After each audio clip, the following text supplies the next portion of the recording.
제가 이전의 설교 시간에도 말씀을 한번 드렸던 것 같아요. 제가 유일하게 다룰 줄 아는 악기가 하나 있습니다. 그건 기타입니다. 기타. 물론 기타를 손에서 놓은 지는 20년이 넘었습니다. 그러니 지금은 못 칩니다. 근데 한때는 잘 쳤어요. 좀 제법 쳤습니다. 뭐 안 믿는 표정이지만 저는 그렇게 알고 있습니다. 제법 쳤습니다. 기타를 혼자 독학하면서 웬만한 곡을 칠 정도가 되자 저희 학년들이 기도 모임이 있었거든요. 매주마다 저희 학년들이 하는 기도 모임에 제가 기타 반주자가 됐어요. 누가 임명한 건 아니고요, 잘 쳐서 된 것도 아니고 제가 기타를 갖고 있기 때문에 제가 기타를 섬겼습니다. 기타를 이렇게 반주를 하고 보니까 좋은 것은 있었어요. 그게 뭐였냐면 기타가 빨리 늘어요. 여러분, 교회에서 섬기면 하나님께서 실력을 주시는 것 같아요. 우리 반주자 이렇게 많이 섬기십시오. 그러면 우리 찬양대도 나중에 우리 하면 섬기시면 하나님이 난 능력이 아니에요. 하나님 실력 주세요. 섬길 때 실력 주십니다. 아멘 하신 분들 하나님 특별한 복 주실 겁니다. 그래서 참 기타를 반주하면서 실력이 많이 늘었는데, 근데 안 느는 게 하나 있었습니다. 여러분도 잘 알겠지만 저는 음악적인 재능이 없는 사람입니다. 이 기타는 늘었는데 문제는 아무래도 기타 튜닝, 그러니까 조율이 안 느는 거예요. 아무래도 저는 너무 조율이 힘들었습니다. 그래서 할 수 없이 저는 기도회를 다른 친구들보다 한 30-40분 먼저 와서 기타를 열심히 조율하고서 준비했습니다. 제가 조금 더 수고하면 되는 거니까 이건 어려운 게 아니죠. 그런데 그렇게 30-40분 먼저 와서 그렇게 조율을 했는데, 근데 이 반주하는데 좀 문제가 생겼습니다. 어떤 문제냐면 저 말고 또 반주자가 한 명 더 생긴 거예요. 기타 반주자가. 채 10명이 안 되는 모임에 기타 반주가 2명이 생긴 거죠. 아니 2명이 뭐가 문제겠습니까? 많으면 많을수록 좋죠. 그죠? 숫자가 문제가 돼서 그러는 건 아닙니다. 제가 말하는 문제는요, 불협화음입니다. 둘 다 기타를 조율했어요. 잘 조율했어요. 각각 하나씩 칠 때는 전혀 문제가 안 돼요. 근데 이상하게 하나하나는 괜찮은데 둘이 이상해요. 둘만 치면 안 맞는 거예요. 왜 그런 문제가 생겼을까요?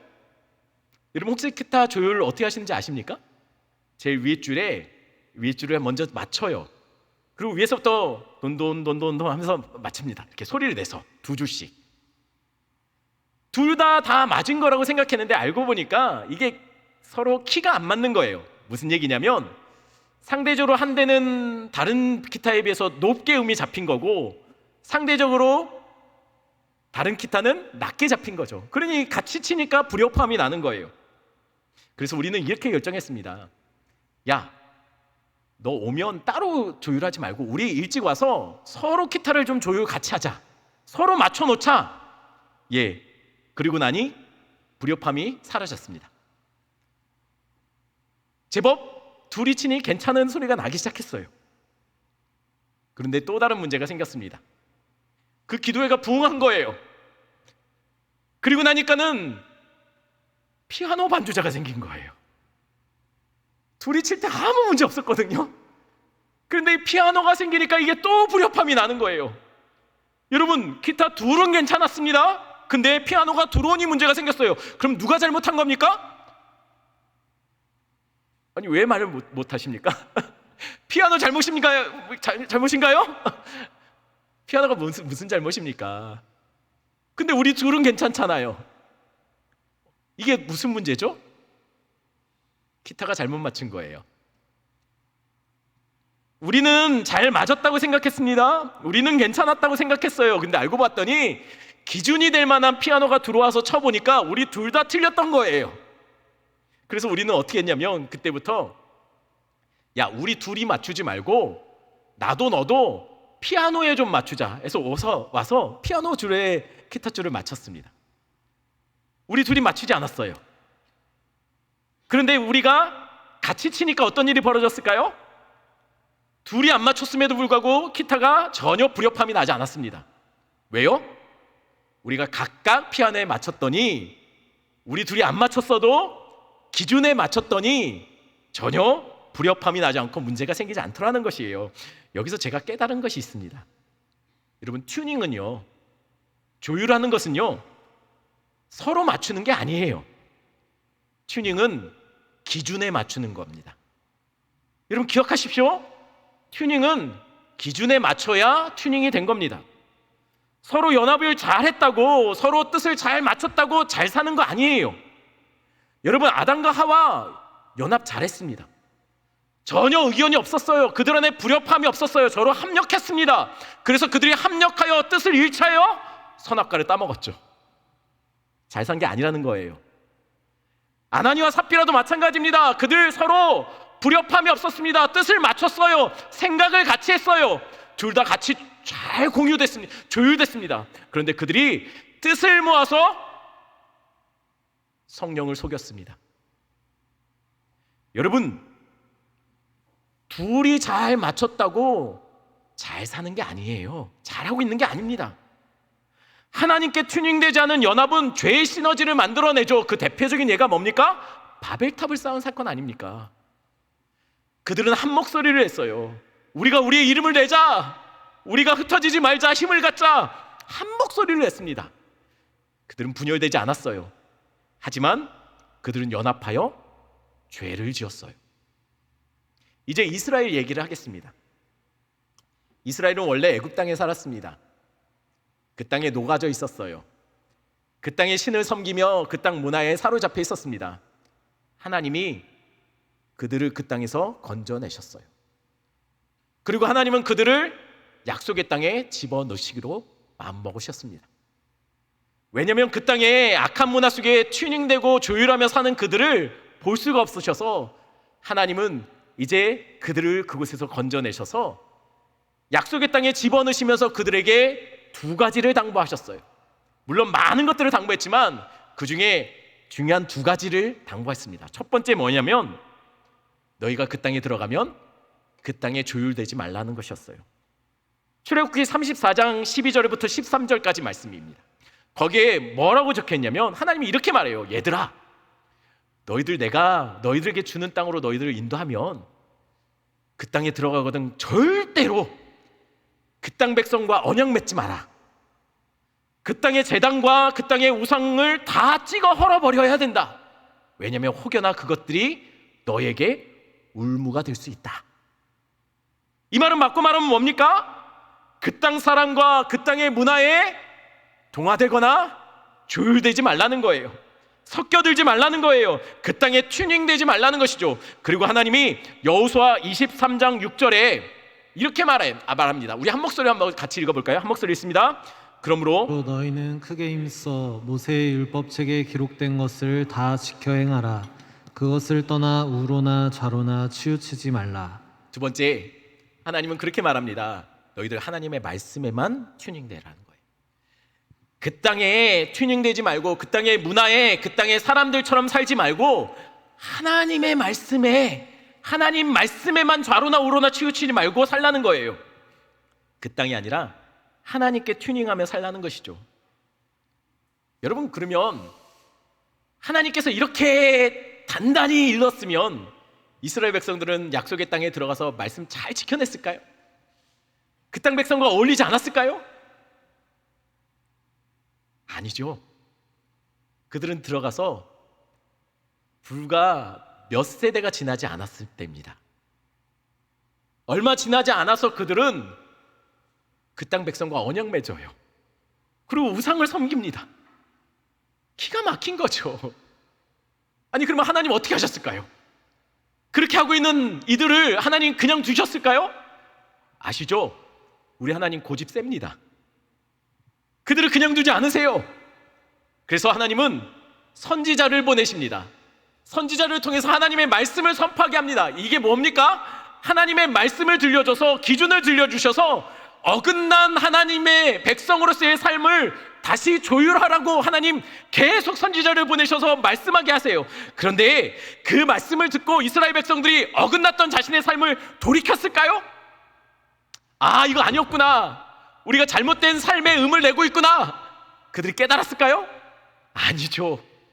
여러분, 하나님만큼 이스라엘도 고집셉니다.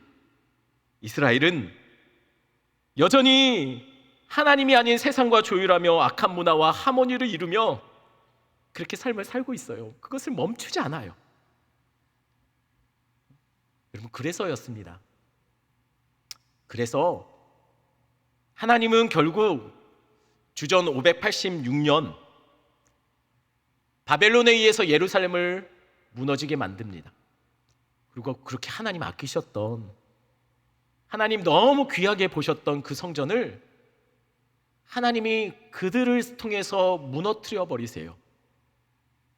이방 백성이 무너뜨린 게 아니라 하나님이 그들을 사용해서 무너뜨렸다고 성경이 말합니다. 그리고 하나님의 백성인 유다 백성들을 뿔뿔이 바벨론 곳곳으로 흩어버리세요. 여러분, 그럼 묻겠습니다. 그렇게 바벨론 곳곳에 흩어진 백성들,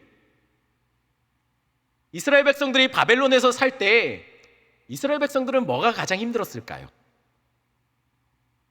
여러분, 바벨론에 살고 있었던 유다 백성들은 무엇이 가장 그들을 괴롭게 했을까요? 가난이었을까요? 네, 가난이 힘들었을 겁니다. 그러면 또 포로이기 때문에, 전쟁 노예이기 때문에 당하는 그 서름과 차별, 학대, 그건 어땠을까요? 역시 힘들었을 거예요. 그리고 바벨론이요, 낯선 땅 아닙니까? 그러니 외로웠고 이 삶이 기가 막혔을 거예요. 아마 그런 모든 것들은 아마 그들을 바벨론에서 살 때 힘들게 했을 겁니다. 그런데 역사가들의 이야기를 들어보면 사실 이거는 조금 다른 문제가 되는 것 같아요. 역사가들은 뭐라고 얘기하냐면, 바벨론이나 바벨론의 바톤을 이어받은 페르시아, 바사는 사실은 식민지 정책을 그렇게 가혹하게 하지 않았다라고 기록하고 있어요.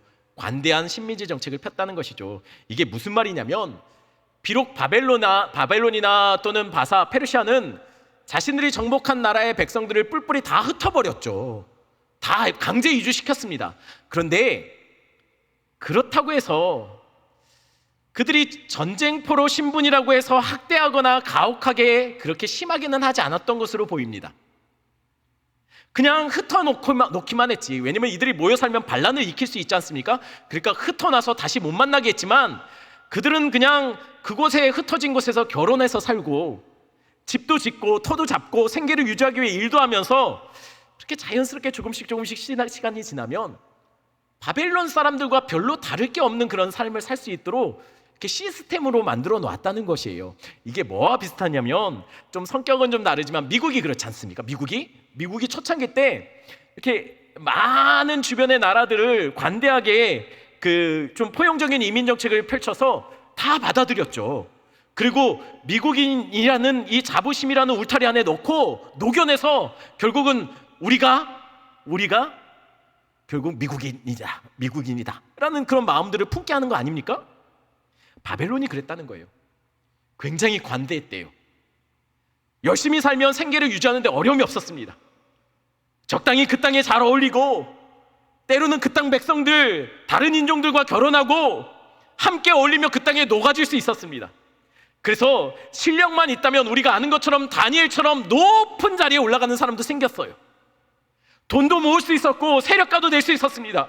그러니 이런 바벨론에 살고 있었던 유대인들이 과연 가난이 제일 힘든 문제였을까요? 과연 포로로 차별받고 육체적인 고통, 그것이 그들을 제일 힘들게 했을까요? 바벨론은요, 누구라도 바벨론 사람처럼 살 기회를 주는 땅입니다. 그러니 아마 그것은 그렇게 그들이 버틸 만한 문제였던 것 같아요. 그러면 다시 묻겠습니다. 그럼 그게 아니라면 무엇이 그들을 가장 힘들게 했을까요? 여러분, 오늘 설교가 재밌는 얘기가 없죠? 여러분, 뭐가 제일 힘들었을까요? 제가 이 말씀을 준비하면서요, 가만히 생각해 봤습니다. 만약에 내가 이 이스라엘 백성들처럼 낯선 땅에 가서 유다 백성으로 산다면 나는 뭘 제일 힘들어 했을까? 가만히 생각해 봤는데요, 떠오르는 생각이 있었습니다. 그게 뭐냐면, 아마 이스라엘 백성들은 바벨론 땅에서 제일 힘들었던 거는 버티는 것이 제일 힘들었을 거예요. 아니, 뭘 버팁니까? 바벨론에서 바벨론 사람이 아닌 하나님의 백성으로 살기로 버티는 것이요, 그 땅에 뿌리 내리지 않기로 버티는 것이요, 그 땅에서도 여전히 하나님의 백성인 것처럼 끝까지 그 땅에 동화되지 않고 그 땅에 뿌리 내리지 않고 그 땅에 살아내는 것, 그게 제일 힘들었을 거예요. 왜냐하면 바벨론은요, 바벨론 사람처럼 살면 살만한 땅이거든요. 근데 그 땅에서 계속 하나님의 백성으로 살고 버틴다면 바벨론은 그 땅 백성들을 그 땅에서 버티는 백성들을 억울하게 만드는 땅입니다. 버티면 바벨론은요, 바보가 돼요. 그 땅에 불협화음을 계속 만드는 사람으로 여겨지게 될 것입니다. 그래서 버티는 게 힘들죠. 여러분, 바벨론 같은 이 땅에서 여러분 신앙 가지고 하나님의 백성으로 삶을 살아간다면 여러분들 무엇이 제일 힘듭니까? 손해보는 거요? 억울해지는 게 제일 힘든가요? 아닐 거예요. 여러분, 버티는 게 제일 힘들죠.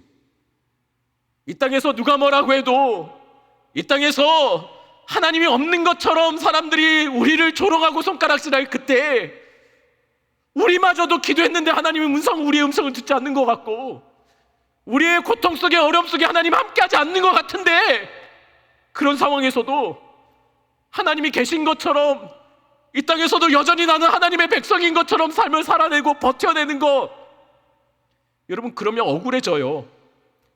그러면 손해보게 됩니다. 그러면 사람들이 여러분 미련하게 여길 겁니다. 그게 제일 힘들다는 거예요. 아니, 그러면 안 버티면 되잖아요. 그냥 그 땅에 적응하며 살면 되는 거 아닙니까? 왜 미련하게 버티며 삽니까? 왜 억울하게 그렇게 사느냐는 거예요. 왜 그렇습니까? 왜 그럴까요? 여러분, 왜 그러시죠? 약속 때문이에요. 하나님이 끌려온 이스라엘 사람들에게 약속하신 것이 있었어요. 그게 뭐냐면, 내가 때가 되면 너희들을 다시 예루살렘으로 돌아오게 할 것이다.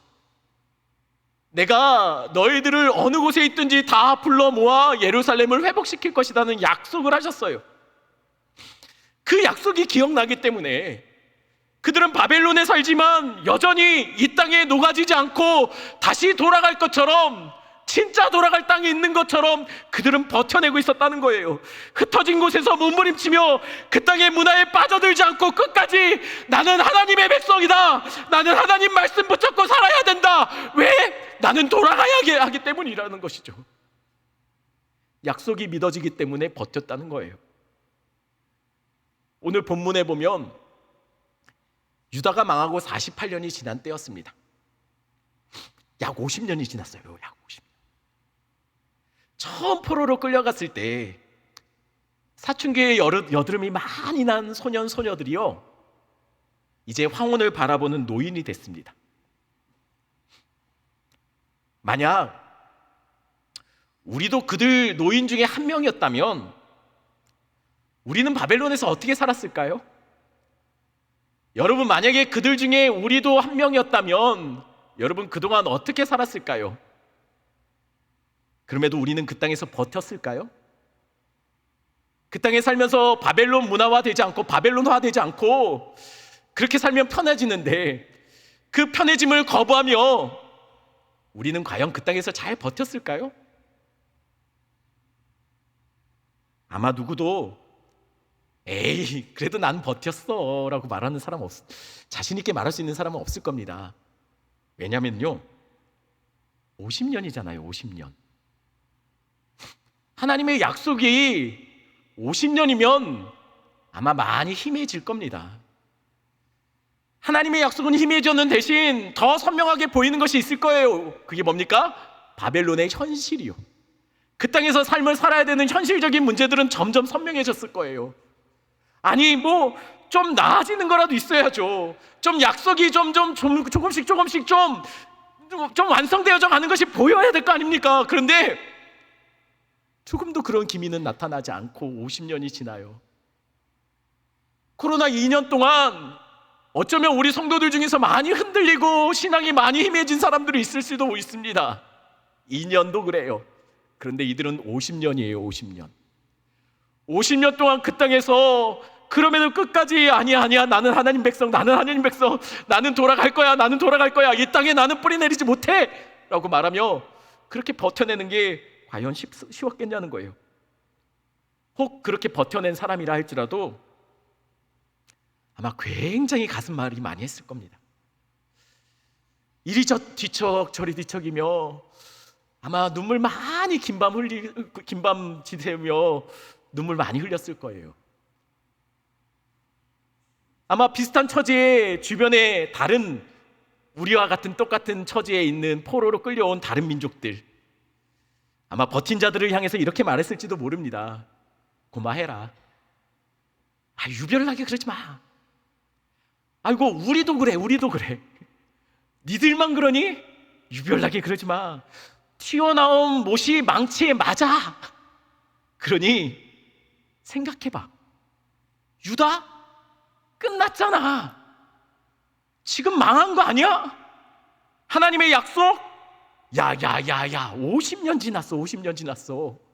아니 하나님 50년 동안 뭐 했어? 아니 그 약속 조금씩 이루어지는 것 같아? 아니 이게 믿어져? 그러니 그냥 적응해. 여기에 그냥 뿌리 내리고 이 땅 사람들처럼 살아가.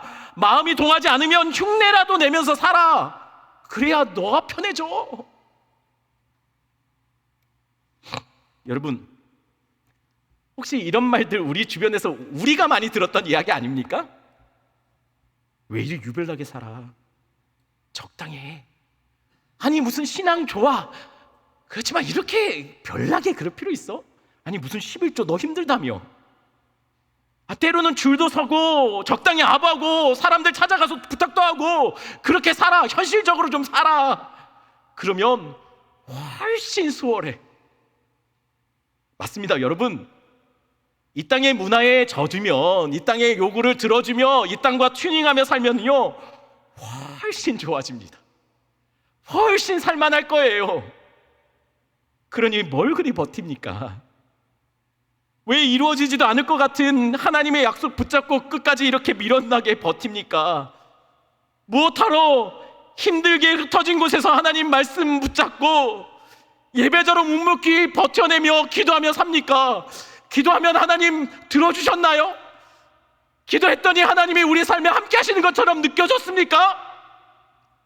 할 만큼 했잖아요. 50년이 지났어요. 그러니 여러분, 달라진 것이 없었잖아요. 아무것도 달라지지 않고 우리의 삶은 여전히 그 모양이었습니다.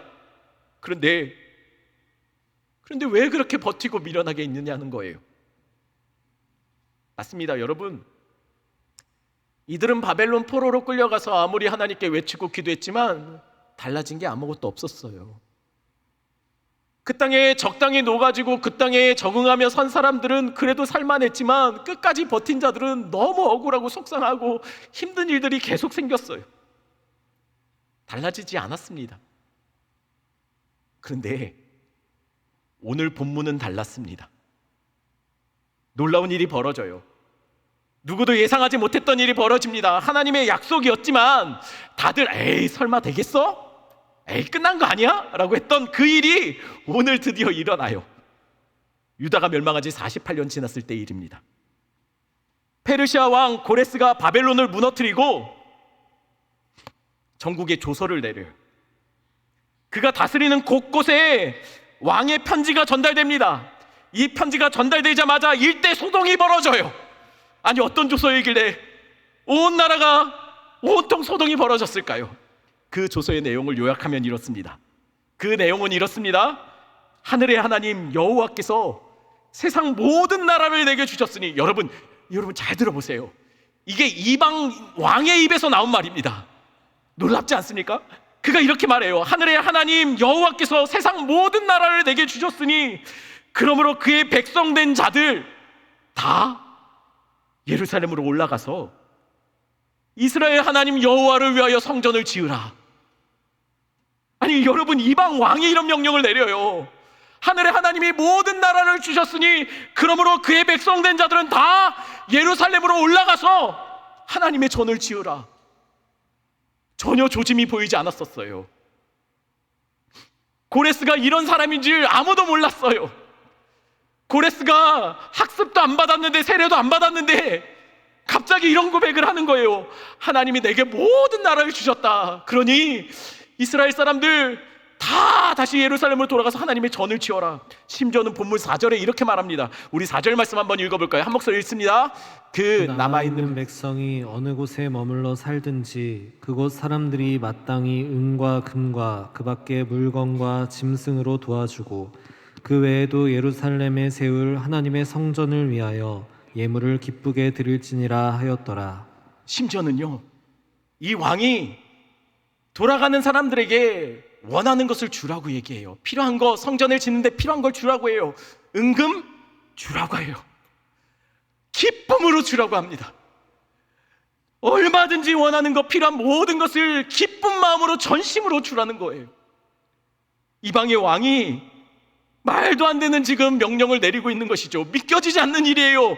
아니 뿔뿔이 40년 50년 가까이를 그곳에 흩어진 곳에서 그렇게 삶을 살았는데 조금도 나아지지 않았는데 한순간에 고레스가 그렇게 명령하는 겁니다.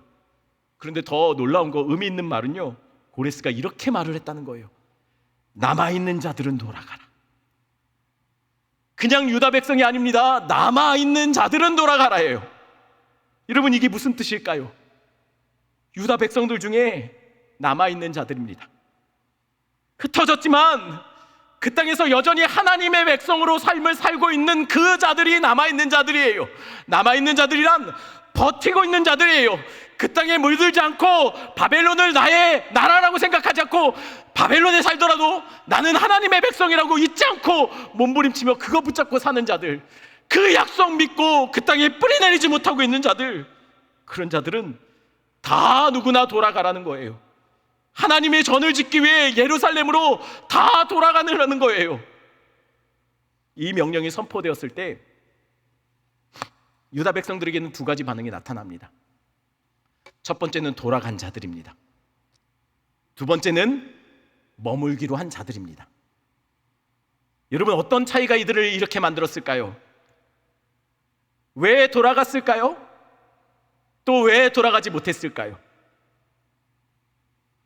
돌아가지 못한 자들은 돌아갈 수가 없었습니다. 왜냐하면 이미 그 땅에 너무 깊이 뿌리 내렸기 때문이에요. 그 땅에 적응하고 그 땅의 문화를 따라가며 그 땅에서 다른 민족들과 결혼해서 자녀 낳고, 자녀들은 그 땅의 언어를 사용해요. 말도 안 통하고 문화도 안 맞아요. 이제는 돌아갈 수가 없죠. 그래서 그들은 남은 겁니다. 반면 바벨론에서 그 땅의 문화가 아닌 하나님께만 조율하며 살았던 자들은 돌아갔습니다. 얼마나 돌아갔을까요? 성경에 계산을 해보면 돌아간 자들의 숫자가 나오는데 계산을 다 합해보면 채 5만 명이 돌아가지 못했습니다. 5만 명도 안 되는 숫자가 돌아간 거예요. 그러니 끌려갔던, 사로잡혔던 사람 중에 일부가 돌아간 겁니다. 아니 해방이 됐는데 거꾸로 돌아가지 않고 버틴 사람들이 훨씬 더 많다는 거예요. 일부만 돌아갔다는 거예요. 왜 돌아갔을까요? 예루살렘에 돌아가면 헐값의 땅을 사서 좀 모아놓으면 땅값이 오르면 좀 돈 좀 낼까? 그래서 돌아갔을까요? 아닙니다. 그러면 바벨론보다 더 살기 좋을 것 같아서 돌아갔을까요? 아닐 거예요. 왜냐면 예루살렘은 이미 무너졌어요. 그 땅은 황무지가 됐고 가난이 그를 기다렸을 겁니다. 그럼 돌아가지 말아야죠. 그런데 그들은 기어이 돌아갔습니다. 왜 그랬을까요? 여러분, 암살이라는 영화 혹시 보신 적 있나요? 목사가 맨날 영화 얘기만 설교 시간에 하고 말이야, 그죠? 암살이라는 영화, 제가 이 암살이라는 영화를 이야기하는 이유가 있습니다. 여러분, 이 영화를 간단하게 설명하면 이 영화는 이정재라는 배우가 나옵니다. 이정재가 맡은 역할이 뭐냐면 염석진이라는 사람을 맡아요. 배우 그 연기하죠. 이 염석진이라는 사람은 임시정부에 굉장히 중요한 역할을 맡았던 사람인 것으로 영화에서는 그렇게 묘사되고 있습니다. 독립운동을 했던 사람, 김구의 최측근 중에 한 명, 김구 선생님의 최측근 중에 한 명이었습니다. 그런데 보이기에는 그랬습니다. 처음에는 정말 그는 헌신했어요. 그런데 그는 사실 알고 보면 한때 일본에게 사로잡혀서 생명의 위협을 느끼고 변절했습니다. 그래서 일본에 밀정이 되기로 해요. 그래서 임시정부에 들어가서 중요한 정보들을 일본군에게 자꾸만 빼돌립니다. 그리고 생사고락을 같이 했던 자기의 동지들을 일본군에게 팔아넘겨 결국은 동지들은 죽게 되거나 불구가 됩니다. 근데 여기까지는 좋죠. 그런데 문제는 일본이 패망한 거예요. 그리고 해방이 됐습니다. 그럼 일제의 밀정으로 살았던 이 염석진은 어떻게 되었을까요? 해방이 되자 그는 어떤 삶을 살게 되었을까요? 영화상으로는요, 더 잘 삽니다. 더 잘 살게 돼요. 그는 해방된 조국에서 경찰의 요직에 앉아요. 기가 막히죠? 게다가 이는 돌아다니면서 자기가 마치 독립투사였던 것처럼 행사하고 다닙니다. 부끄러움 없이 다녀요. 그러니 여러분, 영화가 여기서 끝나면 안 되죠. 영화가 여기서 만약에 끝난다면 우리는 이 영화가 참 불쾌한 영화가 될 겁니다. 영화는 여기서 끝나지 않습니다. 그러면 영화는 어떻게 끝났을까요? 마지막 장면. 그는 한때 같이 독립운동을 했던 전우였던 사람, 자기가 팔았던 사람, 그 동지들에 의해서 암살당하면서 영화가 끝이 나요. 제가 이 영화 이야기를 한 이유가 이 마지막 장면 때문입니다. 염석진이 암살당하는 장면에서 여러분, 대화가 오고 가는데 마지막으로 동지였던 한 사람이 염석진에게 이렇게 묻습니다. 왜 그랬냐? 왜 동지를 팔았느냐? 그때 염석진이 이렇게 답해요. 몰랐으니까. 해방될지 몰랐으니까. 알면 그렇게 했겠냐? 나는 해방될 줄 몰랐으니까 그렇게 했다라고 얘기해요. 그리고 총에 맞아 죽습니다. 여러분, 다시 묻겠습니다. 왜 누군가는 못 돌아갔을까요? 너무 깊게 바벨론에 뿌리 내렸기 때문에 못 돌아갔어요. 아니, 하나님 분명 유다가 회복될 것이라고 약속했지 않습니까? 그들 그 약속 알고 있었어요. 알고 있었지만 그들은 그 땅에 뿌리를 내릴 수밖에 없었습니다. 왜냐하면 알고는 있었지만 몰랐거든요. 그 약속이 진짜로 이루어질지. 하나님이 정말 그들을 다시 예루살렘으로 모아줄 줄 그들은 몰랐어요. 알면 그랬겠습니까? 알면 이 약속 앞에 부끄러워하면서도 돌아가지 못하는 그들은 아니었을 겁니다. 그럼 왜 누군가는 떠났을까요? 왜 누군가는 돌아갈 수 있었을까요? 잊지 않았기 때문이에요. 아무리 세상이 뭐라 해도, 아무리 다 끝난 거라고 말을 한다 할지라도 그들은 여전히 주님의 약속을 기억하고 있었기 때문에 떠날 수 있었다는 거예요. 그래서 세상에서 하나님의 백성으로서 그들은 버텨낸 것이죠. 그럼 여러분께 묻겠습니다. 여러분, 왜 버티며 사십니까? 왜 바벨론 같은 세상에서 여러분이 하나님이 이스라엘 그곳에서 흩어져서 왜 그렇게 하나님의 백성으로 살아내십니까? 여러분, 적당히 살면 안 될까요? 그냥 바벨론 왕이 주는 진미를 먹으며 그 땅 그 세상과 조율하며 그 땅에 뿌리 내리며 그냥 대충 적당히 그 땅 사람처럼 흉내내며 살면 안 되느냐라는 거예요. 왜 그렇게 버티며 삽니까?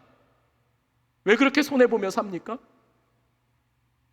가족들이 유별나게 그럴 필요 없다라고 그런 소리 들어가며 왜 있는 곳에서 그럼에도 불구하고 예배드리기 위해 몸부림치며 사냐는 거예요. 왜입니까? 알기 때문이죠. 우리 주님 살아계심을 알기 때문입니다. 우리 주님 때가 되면 다시 오실 것을 믿기 때문입니다. 마치 바벨론 시대 같은 각 세상에 우리가 흩어져서 우리의 신앙 지키기 위해 몸부림치며 아둥바둥 살아가는 그 성도들, 우리 주님 다시 오셔서 다시 모아서 흩어진 곳에서 다 모아서 우리를 새 예루살렘으로 인도해 주실 것이기 때문입니다. 오늘 본문은 사실 주인공이 고레스가 아니에요. 고레스는 그렇게 외쳤지만 사실 고레스의 목소리가 아닙니다. 하나님이 지금 고레스를 통해서 선포하고 계시는 거예요. 마찬가지입니다. 여러분 기억하십시오. 우리 예수님 다시 오십니다. 그리고 흩어진 백성들을 모으실 거예요.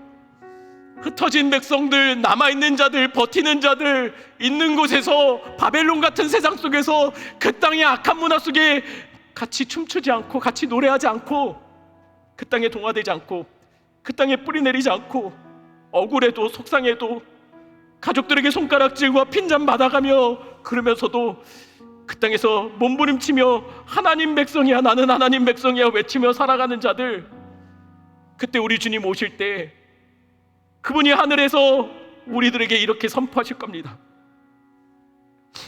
하늘의 하나님 여호와께서 세상 모든 나라를 내게 주셨으니, 하늘의 하나님 여호와께서 세상 모든 나라를 내게 주셨으니 그러므로 누구든지 남아있는 자들, 이 땅에 녹아지지 않고 이 땅 백성처럼 살지 않고 이 땅에서 억울해도 속상해도 하나님의 백성으로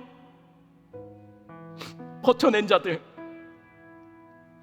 세상에 손가락질 받아가며 신앙 그럼에도 불구하고 신앙 붙잡고 살았던 자들, 자 돌아가자, 나와 함께 돌아가자, 새 예루살렘으로 돌아가자, 그곳에서 우리가 새 예루살렘의 성전을, 천국을 완성하자.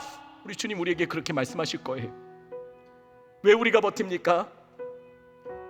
우리 주님 살아계십니다. 그래서 버티는 거예요.